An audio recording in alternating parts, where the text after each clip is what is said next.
22 اپریل رسوا بعد از یک ماه یعنی 22 می در وطن ما برگزار می‌گردد رفراندوم تغییر ایلاوه‌ها وارد کردن در سرقانون جمهوری تاجیکستان.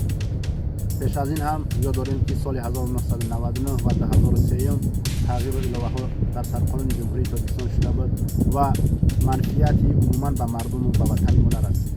مقصد اساسی استوار کردن کرسی رحمانوف و ساختار سلوله او است. او خطاگیری که ما در گذشته کرده بودیم نباید به اونو بار بدیم. وقتی اون رسید است که باید ما و شما ترس از قلب خودمان بیرون کنیم، کوشش کنیم، تلاش کنیم برای آزادی وطن، برای آزادی مردم خودمان، برای آزادی نسل نورس. خاموشی ما مردم وطن ما را به نیستی میبرد.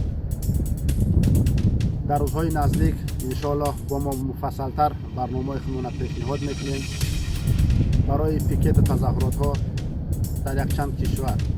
اگر اون نفرایی که در داخل وطن نمیتونن صدا بلند کنن، خاطر رسان میکنیم که در 29 کشور دیگر که هموطنای ما فعالیت زندگی میکنن، انیقترش که آوره و سرگردان هستند، اونجا هم رفراندوم گذراندن میشود.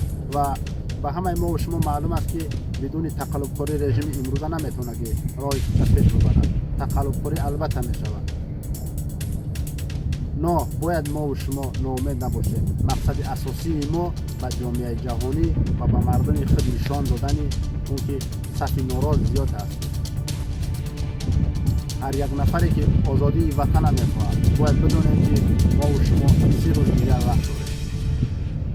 السلام علیکم و رحمت الله و برکاته. در تمام دنیا شرم